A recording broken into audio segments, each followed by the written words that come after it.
This is Money Made Simple, the financial podcast that keeps it simple and gets to the point. Kia ora and welcome to Money Made Simple, brought to you by Simplicity. Today we're going to be talking about the generational differences when it comes to money and maybe some of the gripes that the generations have with each other. Hi Liv. Hey Jenny, how you doing? Very well, thank you. How are you feeling about our new Swish couch? Exactly. So the viewers of the podcast, you won't be able to see this if you're listening. They have noticed that we have a totally different, very exciting setup. We are couch bound now. So Style, eh? yeah, exactly. We're not really board table type organisational people. So anyway, what are we going to talk about today? Oh yeah, I guess the couch kind of suits our topic today a little. It's a bit more of a light-hearted financial topic. The difference between generations, their approach to money, some of their financial habits. I think this is really relevant for most people because they're working with different generations. They've got different generations at home, and there's always stuff in the media about one generation bitching and moaning about another. So we like to bag on each other, don't we? yeah, we do. I think we're going to try and focus on more what we could learn from each other in this session. It's fun to joke about it, but there are probably some unique experiences that we have all had as different generations, and the way that they've grown up have shaped both their everyday habits and their financial habits, right? Yeah, and maybe it's some of their strengths, but also their weaknesses. As always, we like to put weaknesses on display so that other people can learn. Actually, our own. I think the first thing would be to define the generations. Yes. Okay, cool. So we are going to be talking about 4 different generations today. So we'll start with the boomers. These guys are between 60 to late 70s. So they were born between 1946 and 1964. 64, nice, good memory. Then we'll move on to the Gen Xers. And so they are in their mid 40s to late 50s. Yeah. Millennials, my spirit animal because I am one, they were born in the early 80s right through to late 90s. And so they are in their late 20s to early 40s. And then finally, my favourite to talk about, the Gen Zers, who were born in the late 90s through to the 2012-ish. So they are as young as 12 or as old as 27. Yeah. And I think it's really interesting, like right now, we have 4 generations in the workplace. So the youngest baby boomers are in their early 60s, so they're still working. They're probably in leadership positions and work. And then all the way down to the Gen Z, they're early in their career. Let's discuss the baby boomers. Yes. AKA Hello Boomer. So the boomers, they grew up in quite a peaceful and prosperous time post-World War II.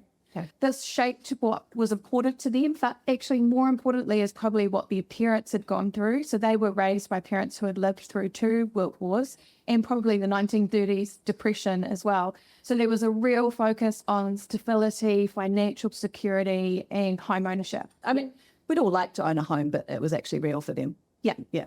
And they had really great job security. Like there was such a thing as a job for life back then. And how things have changed. I know, I just can't even imagine. Longer than 5 or 10 years in a job. It was definitely a thing that is of the past. That whole upward social and economic mobility was a real thing. Like you work hard for what you want in life. You set goals long term, right? And then you really work your way up to it. They had a really good work ethic, I think. They did, but they also now think that if you work hard, you can get ahead, and that's not always true in a slightly more complex world. But for them, that was largely true. You could work your way up into a better position. They could afford to be sole income households.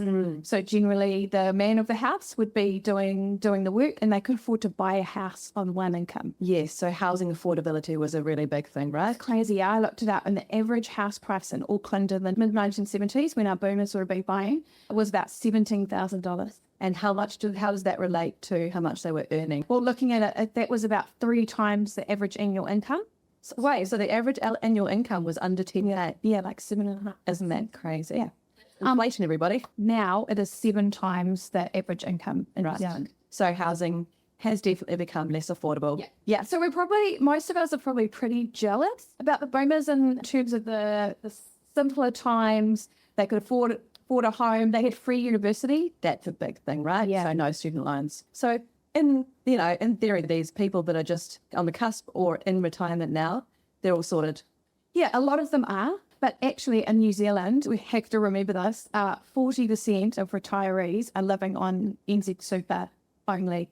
So they have no other savings. Shows that even then, some people benefited, but lots of people didn't. Yeah. So don't be too jealous. All right, let's move on to Yes, Teenage generation. technically, but only just. And I think I relate more to millennials. You But can jump into my bandwagon when we discuss that. thank you.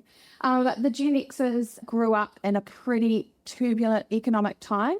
There was really high inflation. There was low wage growth. There was a lot going on. So in the early 80s, inflation in New Zealand topped out at over 18%. Yeah, that's hard. Yeah. Yeah. So we think it's bad now, but back then I think that was pretty hard. And that was obviously affecting mortgage rates and all that kind of stuff as well. So Gen X was born between 1965 and 1980. Yes. So just to give everyone a bit of a clue, so Jenny just fits into the Gen Xers, so you can take from that what you will. You can guess. And yeah, so shaped by the 70s and 80s were those inflationary years, right? Yeah, but there was also heaps of social change and technological change going on. So globalization was, we were starting to be a bit more open to the world. I looked up when MTV started and it was 1981. Just a wee baby.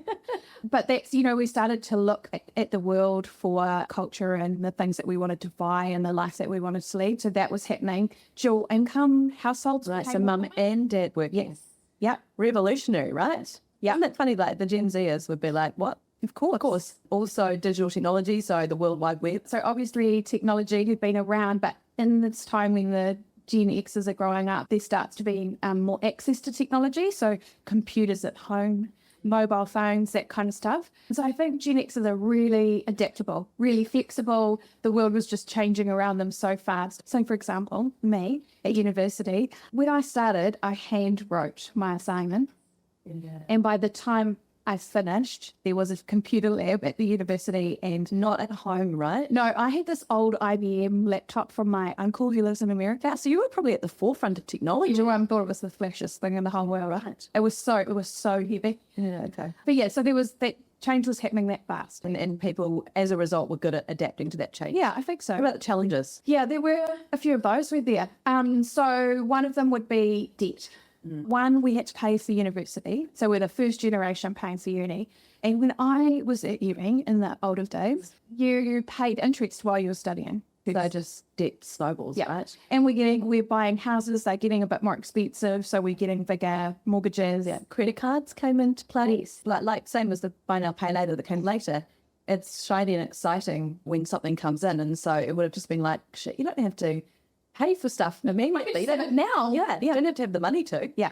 Pay it later. And that's happening at exactly the same time that the world's opening up to you, right? So you're looking at other countries and seeing what they're doing. You have access to a credit card. You're trying to kind of live this certain lifestyle. Yeah. And So high levels of debt. yeah. No retirement savings scheme still. Yeah, so KiwiSaver didn't come in until 2007. So a lot of people are behind the eight ball from the beginning and they hadn't set themselves up already. Yeah. So there's going to be a whole generation of less well-off pensioners, right? Yeah, I'm going to be That's calling on you, my millennial friend, when I come to retirement. But really, if you wanted to invest back in the olden days. in the olden days, Yeah. you needed a broker, right? Like you couldn't just invest yourself. So it was probably mostly open to people who already had a bit of money, who were confident enough to get into that space. So again, we're probably quite late coming to investing.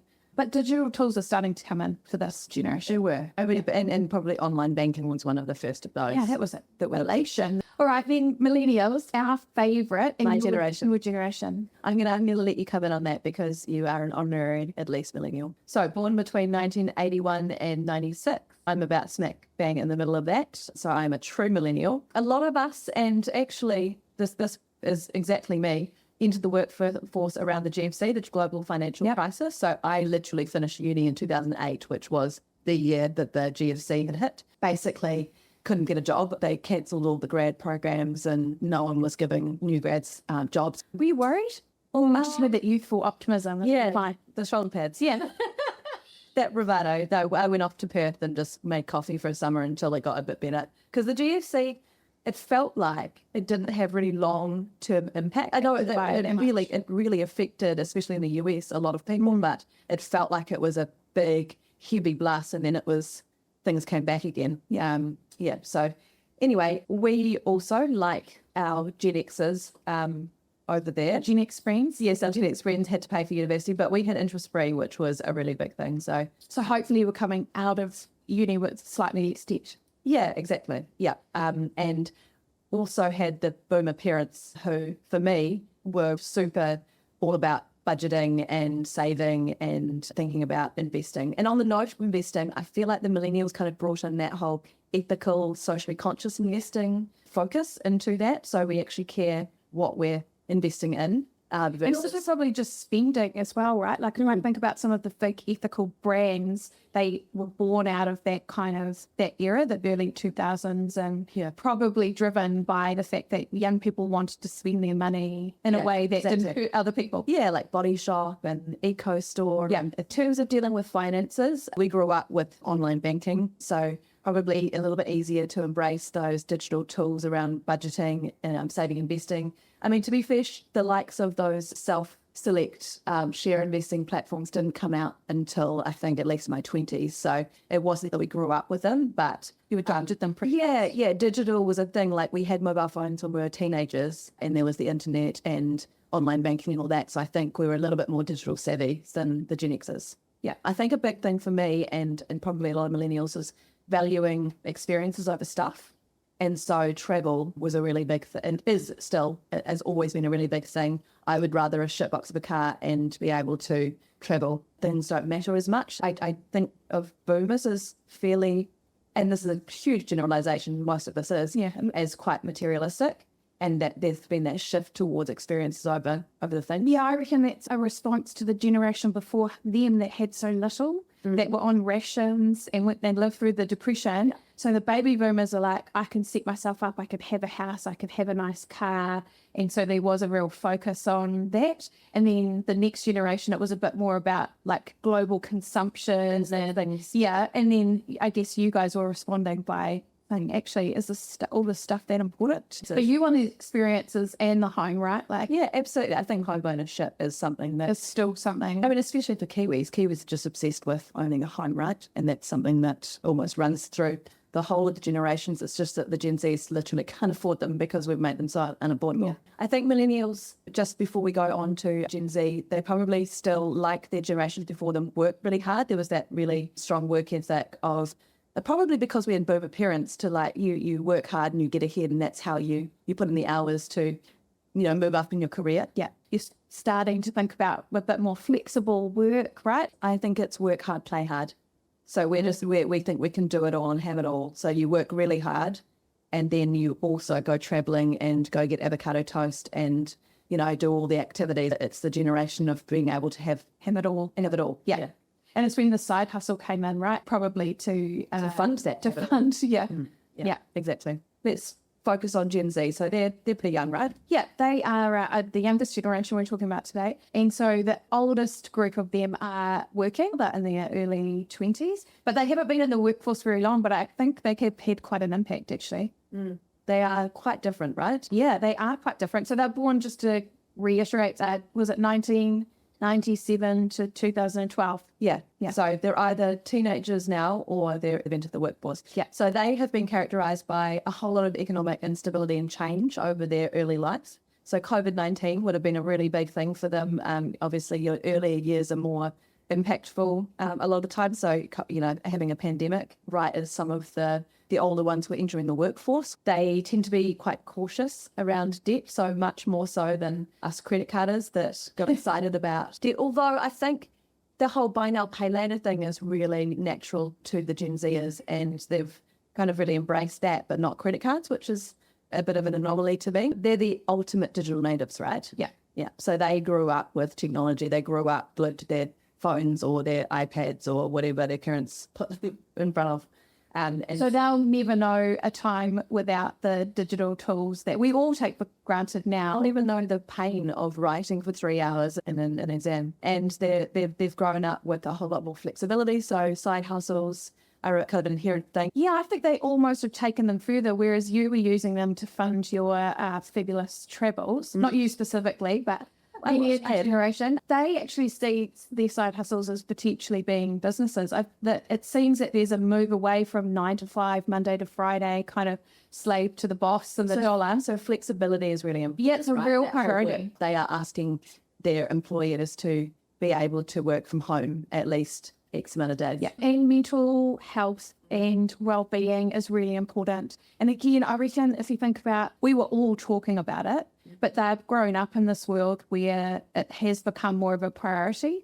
And so life balance. Yeah, they really demand it in the workplace. They'd rather do work that was meaningful and had purpose and make a little less money. Okay, cool. So that is the generations in a nutshell, right? Yeah, and I think we're quite good at giving each other a hard time, and especially in the workplace tension as new generations come in and have different expectations. And you were just saying how you react to the Gen Zers and the boomers are pretty, can be pretty scathing of the millennials. Yeah. But actually, if when you look at it like that, I think there's things that we can learn from each generation. Yeah, definitely. Okay, so boomers, let's go from old to young. So they were all about planning and being meticulous and working towards goals. So I mean, I think They that's just want things in so much of a hurry, I think. the now convenience type thing. And so, I mean, from them, we can probably learn that patience and that having a budget, having goals and planning for your financial security later in life, because it's so important. It can make such a difference. So thank you, baby boomers. Yeah, for that. and we'll let you do Gen X. I think we're a really resilient generation, and I think super adaptable. Like the technological change that has happened since we've been teenagers has been huge. So from you, you learn adaptability. Yeah, I think so. Yeah, Cool. being open to learn. Yeah, I like that. And that can help you navigate these uncertain economic times that we're seeing now. Millennials, I guess that seeing money not just as a tool for your own personal financial security, but also money as a tool to do good. and finally, Gen Zs, my nexus. They're not. Gen Z. They are teaching us about the importance of work-life balance and that it is an achievable goal. Maybe we all have to change a little bit to adjust. And around values-driven work, like finding purpose in your work. But in some ways, it's a luxury, right? Like all the work that has to be done in the world, some of it probably doesn't feel that purposeful. No. But it may give rise to more businesses that are purposeful. Yeah, if the Gen Zs are demanding more purposeful work and business to be like that, that's how gradual change happens, right? Does it change your mind? Oh, yeah, no, I do love them. I think it was that, for me, it's that work really hard to get ahead. And now it's from when you enter the workforce, you can demand, or people do demand a better work-life balance. Yeah. And I think that, for me, that's the wrong mindset for me to have. It doesn't matter if that's how it was. It's good, that's how it's becoming, and it's the right balance. As I say with KiwiSaver too, right? Like the young generation coming through now are going to have been saving to their retirement most of their lives.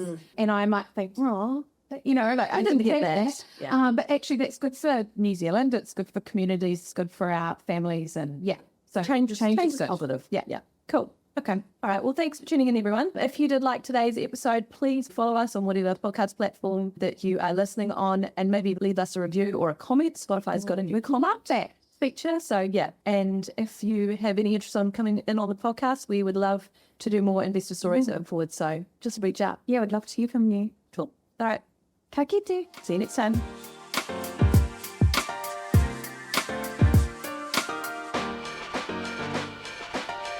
This podcast contains personal opinions and is intended to provide educational information only. It doesn't relate to your particular financial situation or goals and is not financial advice or recommendations. Simplicity New Zealand Limited is the issuer of the Simplicity KiwiSaver scheme and investment funds. For product disclosure statements, please visit Simplicity's website, simplicity.kiwi.